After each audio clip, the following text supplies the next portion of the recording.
transport pada membran. Dalam kehidupannya, sel melakukan pertukaran gas baik keluar maupun ke dalam membran sel. Nah, yang ditukarkan adalah gas, kemudian molekul-molekul berupa hormon, enzim yang diproduksi oleh sel itu sendiri. Kemudian sel juga membutuhkan air untuk proses metabolismenya. Dan sisa-sisa metabolisme ini pun juga harus dikeluarkan dari dalam sel melewati membran sel tersebut. Nah, peristiwa pertukaran zat ini disebut sebagai transportasi zat pada membran sel. Transportasi zat pada membran sel dibagi menjadi dua, yaitu transport pasif dan transport aktif. Transport pasif adalah pertukaran zat atau molekul yang tidak melawan gradien konsentrasi. Artinya, perpindahan ini dari konsentrasi tinggi ke konsentrasi rendah sehingga tidak membutuhkan energi berupa ATP. Transport aktif adalah perpindahan molekul atau zat melawan gradien konsentrasi dari konsentrasi tinggi rendah ke konsentrasi tinggi sehingga membutuhkan bantuan energi berupa ATP. Nah, apa saja sih macam-macamnya? Yuk.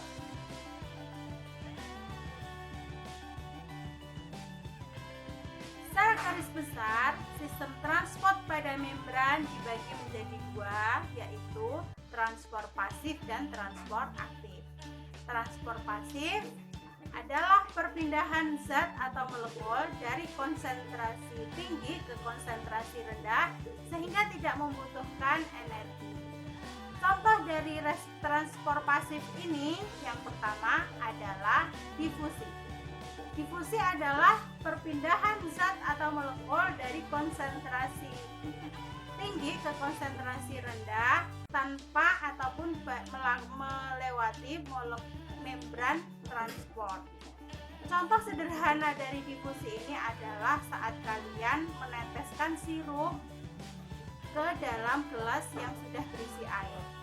Sirup ini konsentrasinya lebih tinggi daripada air yang tidak ada sirupnya sama sekali.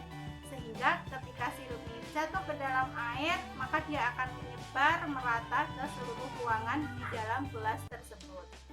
Peristiwa ini disebut sebagai difusi sederhana. Di difusi itu ada dua, yaitu difusi sederhana dan difusi terfasilitasi. Contoh lain dari difusi sederhana adalah pertukaran oksigen dari luar alveolus ke dalam alveolus. Saat di luar alveolus, oksigen lebih tinggi konsentrasinya dari dalam alveolus, maka secara otomatis akan terjadi difusi oksigen dari luar alveolus masuk ke dalam alveolus. Sedangkan difusi terfasilitasi biasanya dilakukan oleh zat-zat yang molekulnya besar, contohnya adalah glukosa, kemudian zat-zat polar, contohnya adalah asam amino. Zat-zat tersebut tidak bisa melewati secara bebas. Kita tahu pada membran sel terdapat lapisan lemak. Nah, pada lapisan ini mereka sulit untuk melewati lapisan tersebut. Maka dari itu, pengangkutan asam amino, glukosa, serta molekul-molekul yang lebih besar biasanya difasilitasi oleh protein pembawa atau karier. Peristiwa ini disebut sebagai difusi terfasilitasi. Contoh lain dari difusi terfasilitasi adalah pengangkutan ADP atau ATP yang diproduksi di mitokondria lewat peristiwa respirasi sel. Masih ingat kan?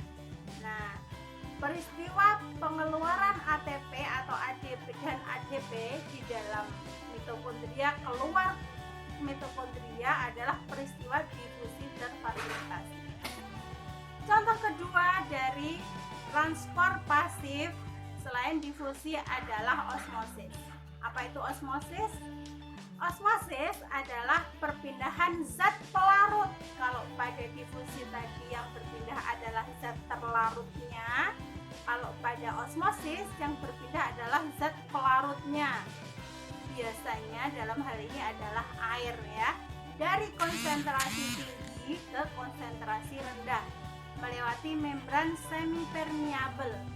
Secara sederhana dapat kita katakan bahwa osmosis adalah proses difusi air dari konsentrasi cairan yang encer atau hipotonis ke cairan yang lebih pekat atau hipertonis melalui membran semipermeabel hingga mencapai keadaan yang isotonis atau konsentrasi yang seimbang. Contoh dari osmosis ini adalah saat kita menaruh sel eritrosit atau sel darah merah di dalam air suling yang konsentrasi garamnya lebih rendah daripada eritrosit tersebut. Apa yang terjadi? Maka air yang ada di dalam eritrosit tersebut, air yang ada di dalam air suling tersebut akan berpindah menuju ke dalam eritrosit hingga eritrosit tersebut mengembung. Nah, peristiwa ini disebut sebagai hemolisis. Nah, sebaliknya, saat kita menaruh eritrosit tersebut di dalam lingkungan yang memiliki konsentrasi garam lebih tinggi, maka air yang ada di dalam eritrosit akan berpindah dari dalam eritrosit yang konsentrasi garamnya lebih rendah ke luar menuju lingkungan yang konsentrasi garamnya lebih tinggi, hingga eritrosit tersebut biasanya mengkerut. Nah, hal ini disebut sebagai peristiwa plasmolisis. Prinsip isotonis ini biasanya digunakan pada cairan infus yang dimasukkan ke dalam tubuh pasien, sehingga jika keadaan isotonis maka ini sangat aman untuk sel-sel di dalam tubuh manusia. Transport membran yang kedua adalah transport aktif. Tidak semua molekul zat yang dapat ditransport secara pasif melalui membran, terutama molekul-molekul besar atau ion-ion tertentu, sehingga diperlukan pompa ATP.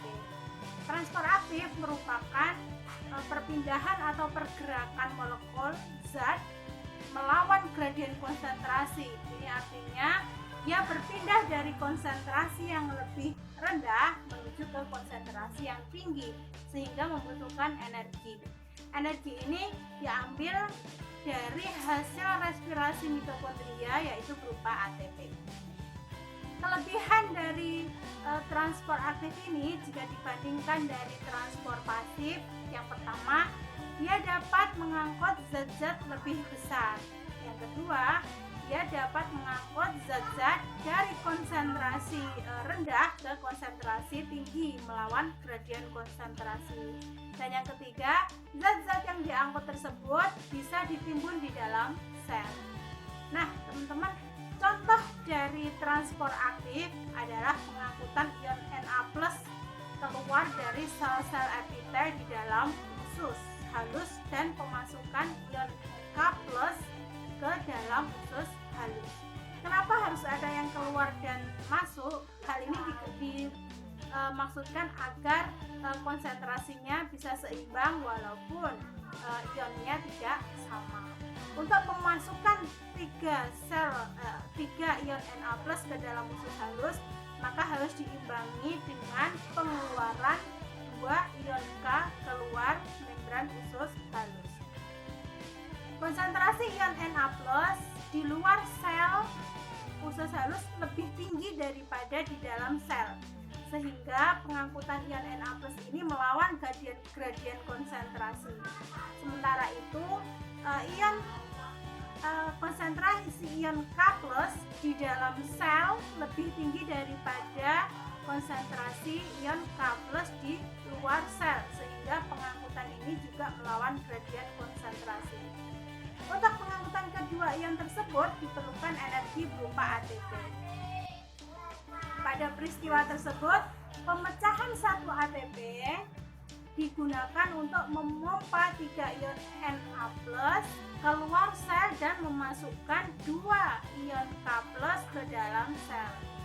Transport aktif juga terjadi selama proses penyerapan sari-sari makanan di dalam usus halus. Di usus halus, karbohidrat dipecah menjadi glukosa. Selanjutnya glukosa tersebut diserap dengan cara transport aktif ke dalam sili usus halus untuk kemudian masuk ke peredaran darah dan diedarkan ke seluruh tubuh.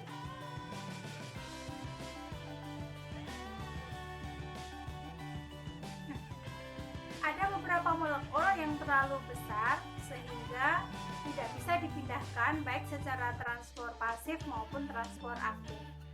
Contohnya adalah polisakarida dan protein. Partikel-partikel tersebut dipindahkan melalui proses eksositosis dan endositosis. Endositosis merupakan pemasukan zat-zat atau molekul-molekul dari luar sel ke dalam sel melalui pembungkusan oleh membran lipid bilayer. Nah, mula-mula partikel yang ada di luar sel akan ditarik masuk melalui lekukan pada membran, kemudian membran akan menyelubungi partikel tersebut sehingga partikel tadi masuk ke dalam sel. Peristiwa endositosis dibagi menjadi dua macam, yaitu fagositosis dan pinositosis. Fagositosis adalah penelanan partikel-partikel padat, sedangkan pinositosis adalah penelanan partikel-partikel cair. Proses yang